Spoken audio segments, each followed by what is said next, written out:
ಇರುವಂಥ ಅಂಬೇಡ್ಕರ್ ಭವನ ಇವತ್ತು ಜಿಲ್ಲಾ ಆಡಳಿತದ ಸ್ಟೋರ್ ರೂಮ್ ಆಗಿದೆ. ಇವತ್ತು ಜಿಲ್ಲಾ ಆಡಳಿತದಲ್ಲಿ ಚುನಾವಣೆಯಲ್ಲಿ ಬಂದಂಥ ಕೆಲವೊಂದು PVP ಪ್ಯಾಡ್ಗಳಾಗಲಿ, ಮೊದಲಿನ ಹಳೆ ಪೆಟ್ಟಿಗೆಗಳಾಗಲಿ, ಇವತ್ತು ಏನೊಂದು ಜಿಲ್ಲಾಧಿಕಾರಿಗಳಿಗೆ ವೇಸ್ಟೇಜ್ ಸ್ವಾ ಮಾಡಿರುವಂಥ ಒಂದು ಗೋಡೌನ್ ಆಗೈತಿ.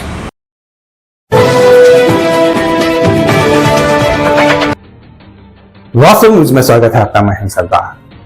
विजयपुर शहर के बाबा साहब बी आर अम्बेडकर के सर्कल में बहुत सारे लोग, बहुत सारे संगठन, बहुत सारे पार्टियां और बहुत सारे लोग आकर आंदोलन तो करते हैं, मगर यहां पर ही करते हैं ताकि यहां से ही बहुत सारे लोगों को प्रचार भी हो जाता है, ताकि यहां पर आंदोलन करने से अब तो बाबा साहब भीमराव अंबेडकर हमारे देश के लिए एक इतने बड़े अनमोल रत्न है, ताकि हम ये कभी नहीं भूल सकते और भूलना भी नहीं चाहिए। अब यहां पर बाबा साहब भीमराव अंबेडकर एक ऐसे महानायक है, ताकि अब उन पर कोई तस्वीर पर खरोच आ गई, यहां तो आंदोलन इतना जोर से बढ़ता है ताकि उन पर अपमान पर कोई भी दलित संगठन, कोई भी दलित इसे बर्दाश्त नहीं कर सकता। कुछ लोग ऐसे हैं ताकि बाबा साहब के अंबेडकर के खरोच भी आ गए तो लोग अब खामोश रह रहे हैं, ताकि और चाहे कहीं मीडिया में आ गए हैं, अब तो कुछ नहीं कर पा रहे। आखिर क्यों? क्या बाबा साहब भीमराव अंबेडकर दलितों के लिए इतना बड़ा जो एक महान नायक बन गए हैं, ताकि हमारे देश के लिए एक बड़ा महान नायक बन गए हैं, हमारे देश के एक अनमोल रत्न है, ताकि बाबा साहब बी आर अम्बेडकर के खरोच भी आ गई तो किसी को भी बर्दाश्त नहीं होना चाहिए। मगर बाबा साहब भीमराव अंबेडकर के सर्कल के आगे ही एक भवन है, अब वो उस पर यहाँ पर बयान भी दे चुके हैं, ताकि यहाँ पर सिर्फ किताबों से भरा हुआ है ये भवन और देखने को भूत बंगले जैसा ही दिखता है। अब यहाँ पर हमने बयान दिया है, हमारे रिपोर्टर ने वहां पर जाकर खुद वहां पर रिपोर्टिंग की, जब देखा तो ये बराबर ही बाबा साहब भीमराव अंबेडकर के सर्कल के बराबर रूबरू आगे है, मगर कोई भी दलित संगठन के लोग अब तक इस पर क्यों नहीं आवाज उठाई और क्यों नहीं आंदोलन किया। और ये बाबा साहब भीमराव अंबेडकर का जो ये खूबसूरत सा था, अब बदसूरत बन गया है। ना यहाँ पर पेंट है, ना पर यहाँ पर कलर है, ना पर यहाँ पर कुछ भी नहीं है। आखिर क्यों दलित संगठन इतना कमजोर क्यों हो गया है? आखिर क्यों आवाज नहीं उठा पा रहे अपने ही हक का? ये हमारे देश के बाबा साहब बी आर अम्बेडकर के नाम का है, ये किसी के घर का नहीं है, ये किसी के खरीदा हुआ नहीं है, मगर क्यों खामोश है? आखिर क्या अपने अपने लोग, क्या अपने अपने मतलबी से ही बाबा साहब अम्बेडकर का नाम जो इस्तेमाल कर दे तो नहीं है, ताकि इन पर कोई खरोच आने के बाद में खामोश तो नहीं होते, मगर इतना बड़ा भवन यहाँ पर छुप गया है, आखिर उसके बारे में क्यों नहीं सोच रहे, ताकि उनके बारे में, इस भवन के बारे में क्यों नहीं आवाज उठा रहे? हम तो ये नहीं कहते ताकि आवाज उठाना ही जरूरत पड़ती है, ऐसा नहीं है, ताकि बाबा साहब भीमराव अंबेडकर अपने कलम से आवाज उठाए हैं, अपने कानून से आवाज उठाए हैं, अपने जज्बातों से, अपने ताकत से उन्होंने आवाज उठाए हैं, ताकि हक के लिए, अपने देश के लिए और अपने लिए नहीं, ये देश की जनता के लिए उन्होंने कानून बनाकर एक संविधान बनाया है, ताकि इसलिए सबको हमारे देश में बराबर का हक है, बराबर का कानून है। आज उन जो उन्होंने जो कानून लिखा है, जो संविधान लिखा है, आज उस पर, इस भवन पर एक खंडर बन गया है। अब तक कोई भी दलित लीडर ना कोई आवाज उठाया, ना पर अब तक किसी ने यहाँ पर आकर ना पूछा।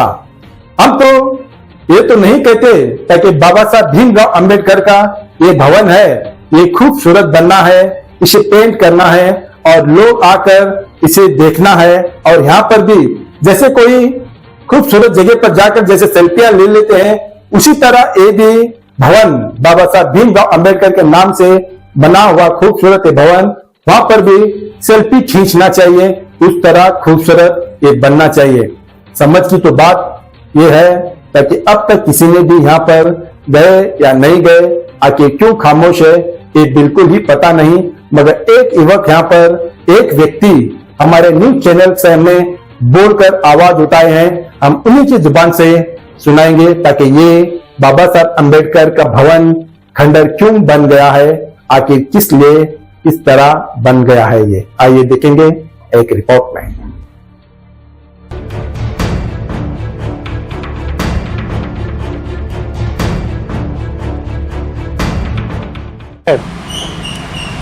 ಇವತ್ತು ಬಿಜಾಪುರ ಹೃದಯ ಭಾಗದಲ್ಲಿ ಡಾಕ್ಟರ್ ಬಾಬಾ ಸಾಹೇಬ್ ಅಂಬೇಡ್ಕರ್ ಅವರ ಒಂದು ಭವನ, ಡಾಕ್ಟರ್ ಬಾಬಾ ಸಾಹೇಬ್ ಅಂಬೇಡ್ಕರ್ ಸರ್ಕಲ್ದ ಎದುರಿಗಿರುವಂಥ ಅಂಬೇಡ್ಕರ್ ಭವನ ಇವತ್ತು ಜಿಲ್ಲಾ ಆಡಳಿತದ ಸ್ಟೋರ್ ರೂಮ್ ಆಗಿದೆ. ಇವತ್ತು ಜಿಲ್ಲಾ ಆಡಳಿತದಲ್ಲಿ ಚುನಾವಣೆಯಲ್ಲಿ ಬಂದಂಥ ಕೆಲವೊಂದು PVP ಪ್ಯಾಡ್ಗಳಾಗಲಿ, ಮೊದಲಿನ ಹಳೆ ಪೆಟ್ಟಿಗೆಗಳಾಗಲಿ, ಇವತ್ತು ಏನೊಂದು ಜಿಲ್ಲಾಧಿಕಾರಿಗಳಿಗೆ ವೇಸ್ಟೇಜ್ ಸ್ವಾ ಮಾಡಿರುವಂಥ ಒಂದು ಗೋಡೌನ್ ಆಗೈತಿ. ಡಾಕ್ಟರ್ ಬಾಬಾ ಸಾಹೇಬರವರ ಹೆಸರ ಮೇಲೆ ಒಂದು ದೊಡ್ಡ ಭವನವನ್ನು ಕಟ್ಟಿ ಆ ಭವನವನ್ನು ಸಾರ್ವಜನಿಕರಿಗೆ ಉಪಯೋಗ ಆಗುವಂತೆ, ಸಾರ್ವಜನಿಕರು ಏನೋ ಕಾರ್ಯಕ್ರಮ ಮಾಡೋಕ್ಕಾಗಲಿ, ಸಾರ್ವಜನಿಕರು ಏನೋ ಒಂದು ವಿಚಾರಕ್ಕಾಗಲಿ ಆ ಭವನ ಇವತ್ತಿಲ್ಲ. ಇವತ್ತು ಆ ಭವನ ಜಿಲ್ಲಾ ಆಡಳಿತದ ಕೈವಶದಲ್ಲಿದೆ. ಇವತ್ತು ಜಿಲ್ಲಾ ಆಡಳಿತ ಅದನ್ನೊಂದು ಭವನ ಅಲ್ಲ, ಇವತ್ತು ಅದೊಂದು ಈ ಗೋಡೌನ್ ಆಗಿದೆ. ಇವತ್ತು ತಮ್ಮ ಹಾಳೆ ಯಾವ ಪೇಪರ್ಗಳು ಇಂಥ ವೇಸ್ಟೇಜ್ ಸಾಮಾನು ಏನು ಜಿಲ್ಲಾ ಆಡಳಿತದಲ್ಲಿ ಸಿಗ್ತಾವೆ, ಇವತ್ತು ತಾಲೂಕ್ ಪಂಚಾಯತಿ ಇರ್ಬೋದು, ಇವೆಲ್ಲ ಕರ್ನು ಓದ್ಕೇಸಿಂದ ಅಲ್ಲಿಟ್ಟು ಅಲ್ಲೊಂದು ಕಾವಲುಗಾರಂತೆ ಒಂದು ಪೊಲೀಸ್ ಸಿಬ್ಬಂದಿಯನ್ನು ಕುಂದಿರ್ಸ್ಯಾರ. ಅದಕ್ಕೆ ಆ ಜಿಲ್ಲಾ ಭವನ ಹೆಂಗಾಗೈತೆ ಅಂದ್ರೆ ಇವತ್ತು ಜಿಲ್ಲಾ ಒಂದು ಅಂಬೇಡ್ಕರ್ ಭವನ ಹೆಂಗಾಗೈತೆ ಅಂದ್ರೆ ಇವತ್ತು ಹಾಳು ಕೊಂಪೆ ಆಗೈತೆ.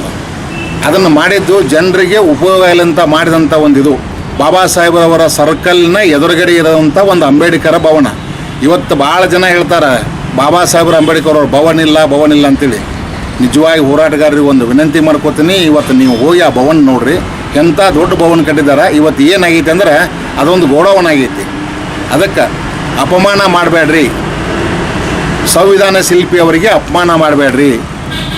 ಅವ್ರ ಹೆಸರ ಮೇಲೆ ಕಟ್ಟಿದಂಥ ಭವನ ಅವರ ಹೆಸರ ಮೇಲೆ ಕಟ್ಟಿ ಅವರ ಹೆಸರಿಗೆ ಏನು ಸಾರ್ವಜನಿಕ ಆಸ್ತಿ ಏನೈತಿ, ಬಾಬಾ ಸಾಹೇಬ್ರ ಒಂದು ಏನದು ಭವನ ಐತಿ, ಅದು ಸಾರ್ವಜನಿಕರ ಆಸ್ತಿ. ಆ ಸಾರ್ವಜನಿಕರಿಗೆ ಹೋಗಿ ಬರ್ಲಾಕ್ ಬಿಡ್ರಿ. ಇವತ್ತಲ್ಲಿ ಒಳಗಡೆ ಹೋಗ್ಬೇಕಂದ್ರೆ ಇವತ್ತಲ್ಲಿ ಕಂದಾಯ ಇಲಾಖೆಯನ್ನು ಮಾಡಿದಿರಿ. ಆ ಕಂದಾಯ ಇಲಾಖೆ DC ಅಂಡರ್ಟೇಕ್ನಲ್ಲಿದ್ದಂಥ ಕಂದಾಯ ಇಲಾಖೆ ಇವತ್ತು ಒಳಗಡೆ ಹೋಗ್ಲಾಕ ಎಲ್ಲ ಗಾಡಿಗಳನ್ನ ಅಡ್ಡಾತಿಡ್ಡಾಗಿ ಗಾಡಿ ನಿಂದಿರಿಸಿದ್ರಿ, ಮುಂದೆ ಕಾರ್ ನಿಲ್ಲಿಸಿದ್ರಿ. ಆ ಭವನದ ಗೇಟ್ ಎಲ್ಲ ಮುರಿದು ಹೋಗೈತಿ. ಅಲ್ಲಿ ಒಬ್ಬರು ಪೊಲೀಸ್ ಡಿಪಾರ್ಟ್ಮೆಂಟ್ ಸಿಬ್ಬಂದಿಯನ್ನು ನಿಯೋಜನೆ ಮಾಡಿದಿರಿ. ಪಾಪ ಅವ್ರಿಗೇನು ಗೊತ್ತಾಗಬೇಕು? ಇಂಥ ಪರಿಸ್ಥಿತಿಯನ್ನು ಜಿಲ್ಲಾ ಆಡಳಿತ ಯಾಕೆ ಕಣ್ಣು ಮುಚ್ಕೊಂಡು ಕೂತೈತಿ? ಇದರ ವೈಫಲ್ಯಗಳೇನು? ದಯವಿಟ್ಟು DC ಅವರಿಗೆ ಮನವಿ ಮಾಡ್ಕೋತೀನಿ, ನೀವು ಇದನ್ನು ಅಲ್ಲಿಂದ ತೆರವುಗೊಳಿಸ್ಬೇಕು. ನಿಮ್ಮ ಎಲ್ಲ ಸಾಮಾನುಗಳನ್ನು VV ಪ್ಯಾಡ್ ಆಗಿರ್ಬೋದು, ಮೊದಲಿನ ಹಳೆಯ ಚುನಾವಣೆಯ ಸಾಮಗ್ರಿಗಳಾಗಿರ್ಬೋದು, ಬೇರೆ ನಿಮ್ಮ ಹಾಳಿ ಏನೋ ನಿಮ್ಮ ಒಂದು ಜಿಲ್ಲಾ ಆಡಳಿತ ಸಂಬಂಧಪಟ್ಟಂಥ ವೇಸ್ಟೇಜ್ ಆಗಲಿ ಬೇರೆ ಏನಾಗಲಿ ಅದನ್ನೆಲ್ಲ ನೀವು ಒಂದು 15 ದಿನ ನಿಮ್ಗೆ ಗಡುವು ಕೊಡತಿ. ಅದನ್ನೆಲ್ಲ ಕೊಟ್ಟು ಎಲ್ಲ ಹೊರಗೆ ಹಾಕಿ ಮೊದಲು ಹೆಂಗೆ ಒಂದು ಅಂಬೇಡ್ಕರ್ ಭವನ ಬಣ್ಣ ಸುಣ್ಣ ಆಗಿ ಒಂದು ಲಕಲಕ ಅಂತಿತ್ತು ಆ ಟೈಪ್ ನೀವು ಮಾಡಿಕೊಡ್ಬೇಕು. ಇರ್ಲಿಕ್ಕಂದ್ರೆ ಅಂಬೇಡ್ಕರ್ ಅನುಯಾಯಿಗಳಾಗಲಿ, ಅಂಬೇಡ್ಕರ್ ಅಭಿಮಾನಿಗಳಾಗಲಿ ಇವತ್ತು ಸಾರ್ವಜನಿಕರು ಅಲ್ಲಿ ಹೋಗ್ಲಾಕ ಅವಕಾಶ ಇಲ್ಲ. ಅದಕ್ಕೆ ಕೀಲಿ ಹಾಕ್ಲಾಕತ್ತೀರಿ, ಅಲ್ಲೊಬ್ಬರು ಪೊಲೀಸರು ನಿಯೋಜನೆ ಮಾಡ್ಲಾಕತ್ತೀರಿ. ಯಾಕ್ರಿ ಇದನ್ನು ಮಾಡ್ತೀರಿ ನೀವು? ಸಾರ್ವಜನಿಕರಿಗೆ ಬಿಡ್ರಿ. ಅಲ್ಲಿ ಏನಾದ್ರೂ ಕಾರ್ಯಕ್ರಮ ಮಾಡ್ಕೋತಾರೆ, ಎಲ್ಲರೂ ಹೇಳ್ತಾರೆ ಅಂಬೇಡ್ಕರ್ ಭವನ ಇಲ್ಲ ಅಂತೇಳಿ. ಹಿಂದೊಂದು ಸಲ ಅಲ್ಲಿ ಅಂಬೇಡ್ಕರ್ದ ಕಂದಾಯ ಇಲಾಖೆ ಪಕ್ಕದಲ್ಲಿ ನಮ್ಮ ಬಿಜಾಪುರ ಶಾಸಕರಾದಂಥ ಬಸನಗೌಡ ಪಾಟೀಲ್ ಯತ್ನಾಳ್ ಅವರು ಒಂದು ಭೂಮಿ ಪೂಜೆ ಮಾಡಿದರು. ಇವತ್ತಿಗೆ ಮಾಡಿ 2-3 ವರ್ಷ ಆಯಿತು. ಆ ಭವನ ಇನ್ನೂ ಆಗಿಲ್ಲ. ಆ ಭವನ ಆಗೋಕ್ಕಿಂತ ಇದ್ದ ಭವನನ್ನು ಖಾಲಿ ತೆರವುಗೊಳಿಸ್ಕೊಡ್ರಿ, ಸ್ವಚ್ಛ ಮಾಡಿರಿ. ಅದಕ್ಕೆ ಪೇಂಟ್ ಇಲ್ಲ, ಏನಿಲ್ಲ, ಮುಂದ್ಗಡೆ ಎಲ್ಲ ಎಲ್ಲ ಪರಿಸಿ ಹೊಡೆದು ಹೋಗ್ಯಾವು, ಪೌಂಟ್ನಿಗೆ ಹೋಗ್ಯಾವು, ಎಲ್ಲ ಸೋರುವಂಥ ಪರಿಸ್ಥಿತಿ ಬಂದು ಮಾಡಿಟ್ಟಿದ್ರಿ. ಸ್ವಚ್ಛತೆಯನ್ನು ಮಾಡ್ಬೇಕು ಅದನ್ನು. ಯಾಕಂದ್ರೆ ಭವನ ಎಲ್ಲಿದೆ? ಭವನ ಅಂಬೇಡ್ಕರ್ ಭವನ ಇದ್ದಂಥ ಭವನನ್ನು ಹುಡುಕಾಡುವಂಥ ಪರಿಸ್ಥಿತಿ ಬಂದೈತಿ. ಅದಕ್ಕೆ ದಯವಿಟ್ಟು ಇನ್ನು ಅಂಬೇಡ್ಕರ್ ಭವನ ಕಾಣಿಯಾಗಿದೆ ಅಂತ ನಾವು SP ಸಾಹೇಬರಿಗೆ ಒಂದು ಕಂಪ್ಲೇಂಟ್ ಕೊಡ್ಬೇಕಾಗತ್ತೆ ಜಿಲ್ಲಾ ಆಡಳಿತದ ಮೇಲೆ. ಯಾಕಂದ್ರೆ ನೋಡ್ರಿ ಹೆಂಗಾಗಿದೆ ಪರಿಸ್ಥಿತಿ. ಇವತ್ತು ಅಂಬೇಡ್ಕರ್ ಭವನ ಅಂಬೇಡ್ಕರ್ ಸರ್ಕಲ್ನ ಎದುರುಗಡೆ ಇದ್ದಂಥ ಒಂದು ಭವನ, ಇವತ್ತು ಆ ಭವನ ಎಷ್ಟು ನಿಷ್ಕ್ರಿಯ ಆಗೈತೆ ಅಂದ್ರೆ ಆ ಭವನದಲ್ಲಿ ಹೋದ್ರೆ ಭೂತ ಬಂಗ್ಲಾದಾಗ ಹೋದ ಆಕೈತಿ. ಅಂಥ ವ್ಯವಸ್ಥೆಯನ್ನು ಜಿಲ್ಲಾ ಆಡಳಿತ ಮಾಡಿಟ್ಟೈತಿ. ಇವತ್ತು ಕಂದಾಯ ನಿರೀಕ್ಷೆ ಮಾಡಿಟ್ಟಾರಲ್ಲಿ. ಇವತ್ತು ತಮ್ಮ ವೇಸ್ಟೇಜ್ ಸಾಮಾನುಗಳಿಂದ ಎಲ್ಲ ಅಲ್ಲೇ ಹೋಗ್ಲಾಕತ್ತೀರಿ. ದಯವಿಟ್ಟು ಇದು ಒಂದು ನಾವು ಏನು ಹೇಳಕತ್ತೇವೆ ಎಚ್ಚೆತ್ತುಕೊಂಡು 15 ದಿನದೊಳಗೆ ತೆರವುಗೊಳಿಸಿ ಸಾರ್ವಜನಿಕರಿಗೆ ಹೋಗೋಕೆ ಅವಕಾಶ ಮಾಡಿಕೊಡ್ರಿ. ಒಂದು ವೇಳೆ ಅವಕಾಶ ಮಾಡಿಕೊಡ್ಲಿಕ್ಕಂದ್ರೆ ಪರಿಸ್ಥಿತಿ ಹೆಂಗಾಕೈತೆ ಅಂದ್ರೆ ನೀವು ಈ ಬಿಜಾಪುರದಲ್ಲಿದ್ದಂಥ ಅಂಬೇಡ್ಕರ್ ಸಾಹೇಬರ ಅನುಯಾಯಿಗಳಿಗೆ, ಅವರ ಅಭಿಮಾನಿಗಳಿಗೆ ಮತ್ತು ಸಾರ್ವಜನಿಕರಿಗೆ ನೀವು ಗುರಿ ಆಗ್ತೀರಿ. ದಯವಿಟ್ಟು ಅದನ್ನು ತೆರವು ಮಾಡಿರಿ. ಅದಕ್ಕೆ ಸುಣ್ಣ ಬಣ್ಣ ಹಚ್ಚಿ ಅದಕ್ಕೆ ಸಾರ್ವಜನಿಕ ಮುದ್ದ ಅವಕಾಶ ಅಂತ ಒಂದು ಬೋರ್ಡ್ ಹಾಕ್ರಿ. ಕಂದಾಯ ಇಲಾಖೆಗೆ ಬರ್ತಕ್ಕಂಥ ಗಾಡಿಗಳನ್ನ ಸೈಡಿಗೆ ಹಾಕ್ರಿ. ಇದೆಲ್ಲ ಬಿಟ್ಟು ಪೂರ್ತಿ ಅದೊಂದು ಭವನವನ್ನು ಭೂತ್ ಬಂಗ್ಲಾ ಮಾಡಿ ಇಡಬೇಡ್ರಿ. ದಯವಿಟ್ಟು ಅದನ್ನು ತೆರವುಗೊಳಿಸಿ ಅದನ್ನೊಂದು ಒಳ್ಳೆಯ ಅವಕಾಶ ಮಾಡಿಕೊಡ್ರಿ. ನಿಮಗೆ ವಿನಂತಿ ಮಾಡ್ಕೋತೀನಿ. ಇದು ಸಾರ್ವಜನಿಕರ ಕಳಕಳಿ ಮತ್ತು ಎಲ್ಲ ಇವತ್ತು ಸಂಘಟನೆಗಳಿದಾವಲ್ಲ, ದಲಿತ ಸಂಘಟನೆ ಇರ್ಬೋದು, ರಕ್ಷಣಾ ವೇದಿಕೆಗಳಿರ್ಬೋದು, ಇನ್ನಿತರೆ ಯಾವ ಸಂಘಟನೆಗಳಿದಾವಲ್ಲ, ಮಾನವ ಆಯೋಗ ಇರ್ಬೋದು, ಮಾನವ ಹಕ್ಕು ಇರ್ಬೋದು, ಏನು ಸಂಘಟನೆಗಳಿದಾವೆ ಎಲ್ಲರೂ ನಾಳೆ ಒಂದು ದೊಡ್ಡ ಒಂದು ಹೋರಾಟ ಮಾಡುವಂಥದನ್ನು ನೀವು ಮಾಡಿಕೊಡ್ಬೇಡ್ರಿ. ದಯವಿಟ್ಟು ಅದನ್ನು 15 ದಿನದಲ್ಲಿ ತೆರವುಗೊಳಿಸಿ ಅದಕ್ಕೊಂದು ವ್ಯವಸ್ಥೆ ಮಾಡಿ ಸುಣ್ಣ ಬಣ್ಣ ಹಚ್ಚಿ ಒಂದು ಬೋರ್ಡ್ ಹಾಕ್ರಿ. ನೀವು ಯಾರಾದರೂ ಮುದ್ದ ಅವಕಾಶದಿಂದ ಅಂಬೇಡ್ಕರ್ ಭವನ ವೀಕ್ಷಣೆ ಮಾಡೋಕ್ಕೆ ಹೋಗ್ಬೋದು ಅಂತ ಹಾಕ್ರಿ. ದಯವಿಟ್ಟು ಇದೊಂದು ಹೇಳ್ತೀನಿ ನಿಮ್ಗೆ, ಇದು ಎಚ್ಚರಿಕೆ ಗಂಟೆ. ಇನ್ನು ಹೋರಾಟ ಮಾಡೋಕ್ಕೆ ಬಿಡಬೇಡ್ರಿ. ಅದಕ್ಕೆ ಜಿಲ್ಲಾಡಳಿತಕ್ಕೆ ಮನವಿ ಮಾಡ್ಕೋತೀನಿ, ಅದನ್ನೆಲ್ಲ ತೆರವುಗೊಳಿಸಿ ಒಳ್ಳೇದು ಮಾಡಿರಿ. ನಾನು ನಗರ ನಿವಾಸಿ ಅನಿಲ್ ಕಡೆ.